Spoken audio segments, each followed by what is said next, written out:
байцгаана уу. За 6 сар хүлээсний эцэст ямар ч байсан Монголдо ирлээ. 5 шалгуур хангаагүй учраас ер нь мод харихгүй байх л гэж бодож байлаа. Тэгээд харин өргөдөл явуулаад тэр маань бас хүрсэн бололтой тусгай үргийн онгоцонд суух боломжтой боллоо гэсэн хариу хүлээж аваад үнэхээр их баярлсан.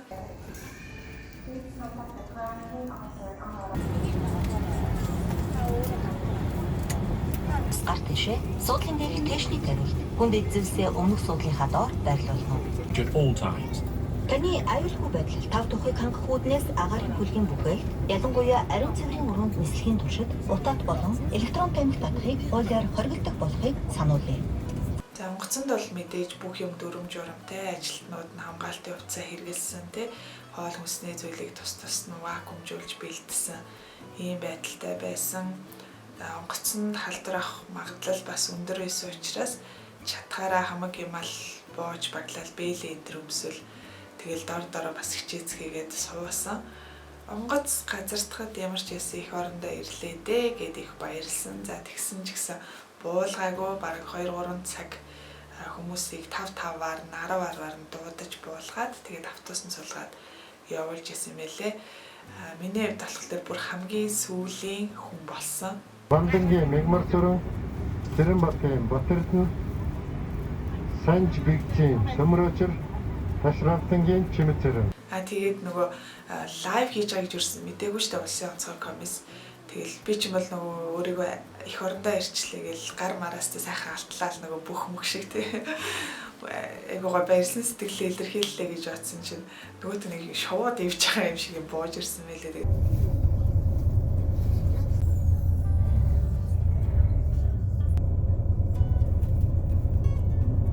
За тэгээд хамгийн сүүлийн автобусанд суугаад 12 цаг шөнийн 12 цаг болж байхад нэг буудлын гадаа буусан. Тэр үед бол харуул хамгаалтын ажилтнууд тэгээд бидрийг хариуцах эмчнэр маань бол шөнө хэдэн цаг болж исэн ч хамаагүй ингээл яг бидрийг хүлээгээд ажиллаа хийгээд сууж байгааг нь хараад бол бас их бахархах сэтгэл төрсөн. Энэ хүмүүс ч гэсэн их ядарч байгаа мэн да гэж бодогдсон. Яа тэгэхээр бид нар ч юм бол нэрээ дуудуулаад өрөөлөг орчин тэр хүмүүс бол бүх хүмүүсийг бууж дуустал тийм бүртгэлийн ажиллаа явуулаад сууж байгаа. Тэгээд манай автобус гэхэд л жишээ нь бараг цаг 30 минутын турш үргэлжилж одоо хүмүүс нь бууж суусан гэх юм уу. За тэгээд буудалтаа ороод бол эхний сэтгэл бол маш их баярлсан. Яа тэгэхээр нөгөө хүмүүсийн янз бүрийн сэтгэлүүдийг айгүйх өмнө нь уншиж байсан. Хэрэглэх нойлын цаасч байхгүй буудалд болгосон энэ тэрийг л тий. Тэгтэл яг миний орсон буудал бол бүр ингээ хоёр өрөөтэй, унтлагын өрөөтэй, зочны өрөөтэй, тэгээ ванны өрөөтэй, дээрээс нь ингээл яг толны өмнө кофе, Монгол цай, бичээ нэтер тавьчихсан тий. Бидрийг ирнэгээ тодорхой хэмжээгээр хүн тэнд бэлдээд угтж гин гэдэг тийм мэдрэмж төрсөн болохоор их гоё байсан. Нараа ийм хөөрхөн сэтгэлээрээ ингээл зөндөө юмнууд бэлдсэн бэ. Авчирсан 11 цаг 53 минут шөнийн. Энэ ингээд ёо. Гэтэ би нэг л өрөө байгаах гэж утсан шүү дээ. Нэг ортой л өрөө байгаах гэж утсан. Тэгсэн чинь ямар хөөрхөн юм бэ? Монгол зочд буудлаар чинь бас том байдаг юм байна. За ингээд эндээ нэг юм амралтын өрөө те. Талтай.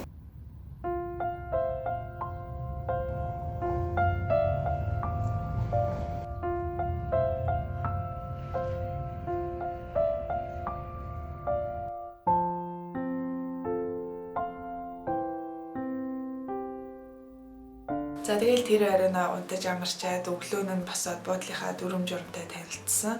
Яг тусгаарлалтанд байх үеийн дүрм журмыг бүр ингээд хавцсанд ном шиг ингээд бичээд хийчихсэн байсан. Тэгээд би өөрөө ялангуяа жоохон дүрм журам диктатурт дуртай хүн байхгүй. Тэгэхээр надад бол айгуу гоё тэм сонирхолтой адал явдалтай тоглоомд оролцож байгаа юм шиг сэтгэл төрөл. Эхнээс нь одоо нэг хоолныхаа цагуудыг ингээд утсан дээрээ сэрүүлэх тавиал те. Айгуу гоё журамтай эхэлсэн анханасаа. Тэгээ бид нар 15 минутын өмнө аяг тавгаа яг гаргаад бэлдэх хэрэгтэй байдаг. Бид нар тэгээ хаалгаа хаасны дараа эмч маань ирээд бүх одоо хоол ундыг аягалж дуусныхаа дараа хаалга тогшоод ер нь бол юм харьцаа үүсэхгүйгээр яг юм журамтай явж исэн. Тэгээд өглөө болгон бидний халууныг үүсдэг. Халуунаа тэмдэглэх хуудастай. Тэгээд би янз бүрийн өөрчлөлтүүд гарвал бас тэмдэглэх юм дүрмтэй байсан.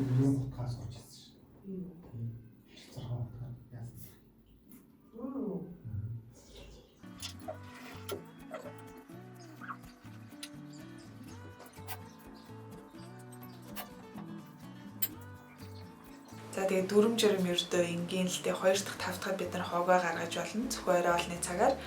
Тэгээд хагасаа өдөр болохоор зөвхөн эргэлт авч болно. Аав ээжээсээ нэг эргэлт авах шаардлагагүй байсан ч гэсэн зүгээр одоо суух аргагүй учраас гитар укулелегийн хамгийн дөрөнд захисан. Тэгсэн чинь ээж надад нөгөө юм шигтэгдэг зураг явуулсан байсан. Гар урлын юмд бол би нэг тийм сонирхолтой биш. Тэгэхээр өөрөө бол хийжээж худалдаж авч хийхгүй юм байхгүй юу. Тэгэхээр ээж хатмаа өгч явуулсан учраас тэгээ хийсэндээ хагасаа өдөр эргэлтүүдийг л хэлээл цанхоор гүлэрцэн бол байж энэ да.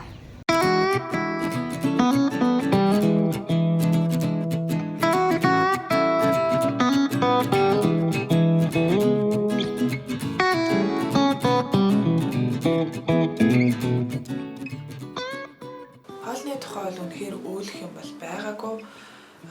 Хүмүүс тэрийг одоо ямар өнцгөөс яаж зураг авахаас л хамаардаг байх гэж би бодож байна. Яг л адилхан цутан шүл бинтэй ч юм орж ирж байгаа ш. Тэгээд бидний хувьд бол талархаж ирсэн үнэхээр манай буудалд боосон бүхэл хүмүүс одоо сайхан амттай бол байна, гоё хоол байна гэл бүгдээрээ л талархсан сэтгэлээ үлдээдэг. Өдөр болгон баяр баясгалтай нөгөө өнөөдөр ямар хоол ирэх вүлээ гэл ховаараа гаргаж үзэл хүлээдэг тийм л хүмүүс байсан. Мэдээж хоол хийж байгаа хүний одоо сэтгэл ур чадвар бүхэл юмнаас хамаарах бах. Тэгээд бусад газруудын хоолыг идэж үзээгүй учраас мэдэхгүй байна. Манай буудлын хоол бол үнэхээр сайхан амттай гоё байсан.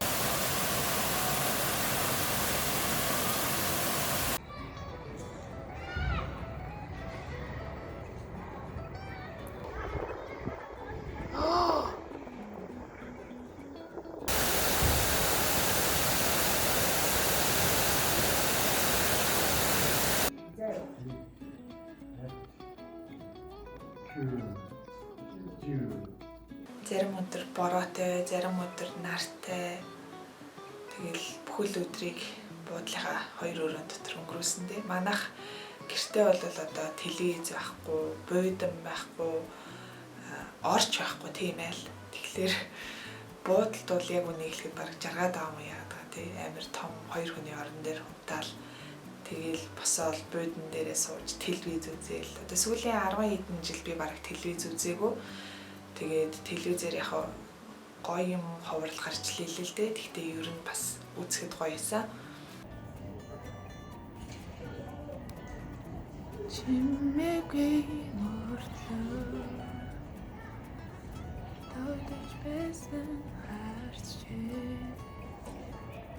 2 дахь өдөр байна. 3 дахь өдөр шинжилгээ орж ирсэн.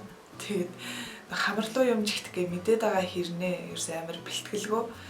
Тэгээд нөө эмч маань бас яг гоё тайлбарлаж өгөхгүй шууд ингээд хамарлуу юм жигцэн чинь амьсгаагаж авчдахгүй амар болсон. Тэгээд гарахын өмнө дахиад тавтай шинжилгээнд орсон. Тэр үед бол эмч илүү гоё тайлбарлаж өгөөд амьсгаагаа ингэж аваарай да гэд ингээ хэллээд өгчөнгүүд бол илүү гоё бие суллаад ямар ч өвдөж сандрах юмгүй айгу айтах өгчдөг юм лээ. Тэгээд тэр шинжилгээ өгдөг өдөр бол амар нийтдээ байсан. Нөхөртэй өдөр чинь л би бинээ шоолж игнээсэн.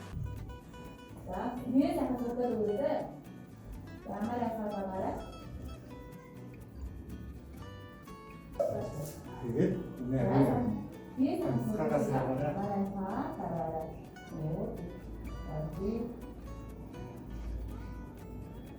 тэгээд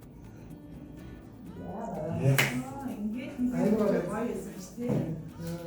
Энэ шууд нөгөө тэмдэг юм болоо ч гэсэн. Ингээд ласт. Нөхөр битээр яг гэртээ ч гэсэн компьютераар тус тусдаа суугаад тэгээд өөрсдийнхөө ажлыг хийдэг. Гэрээс ер нь их гарах сонирхолтой хүмүүс. Тэгээд тийм болохоор тусгаарлалтай 21 хоног ч гэсэн нэг аятайхан тэгэл өнгөрчих байх гэж бодож байсан. Гэхдээ бас яг ингээд 21 хоног нэг газар яваад хахаар худлаа юм байл л дээ. Битэр ч юм бол айвах гардаг байсан гэдгийг мэдэрсэн. Тэг яг ингээд бүр агаар салхинд гарахгүй нэг байшин дотор суугаад тахвал айгүй хэцүү юм байлээ. Тэг тийм болохоор одоо нэг хөдөлгөөн дутагдана. Заавал юм хийхгүй болохгүй гэдэг нэг юм солонгос тасгал хийдэг залуучуудын YouTube сувгаар тасгал үзээд дагаж хийж исэн.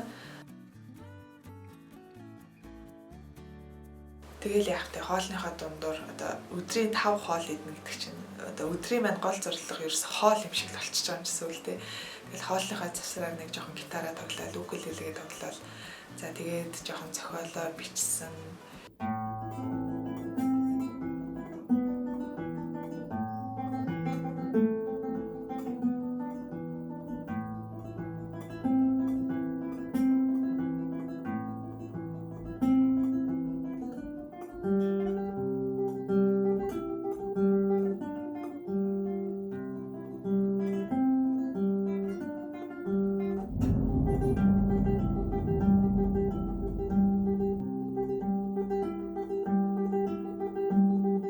Яг хүмүүс аяг шүмжилдэг л дээ, шүмжилж байна тий. Усын онцгой комиссинетрэ гэд. За тэгээд энэ яг шүмжлэх хүмүүс чинь дээгүүрээ магадгүй байгаа мó энэ одоо шийдвэрийг гаргаж байгаа хүмүүс байгаах тий. Тэгэхээр яг энэ ажилд оролцож байгаа энгийн албан хаагчид ажилтнууд бол үнэхээр сайн үүргээ гүйцэтгэж байна. Энэ хүмүүсийгээ бас талархаж хаяа баярлаа гэж хэлж явахгүй бол дандаа юм болгон дээрээ бүх хүмүүсийг хамруулад муулаад ээж бас болохгүй мэлээ шүү. Тэгээ хувийнхаа зүгээс тусгаарлалтанд тухтай байлгасан бүх ажилчид, албан хаагчид, намын зочид буудлын хүмүүстээ баярлаа гэж чин сэтгэлээсээ хэлмээр байна.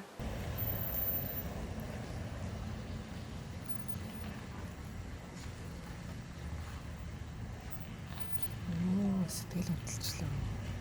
Монголд бол коронавигаа алдаагүй байгаа учраас дотроо маш их тайван, сайхан байна. Хүмүүсийн байдлыг харахад ч гэсэн тэгэхээр амгалан тайван байна тий. Тэгээд надаас гадна өчнөө олон хүмүүс ялгаагүй одоо бас нутагтаа ирж чадахгүй үлдчихсэн хэвээрээ байна.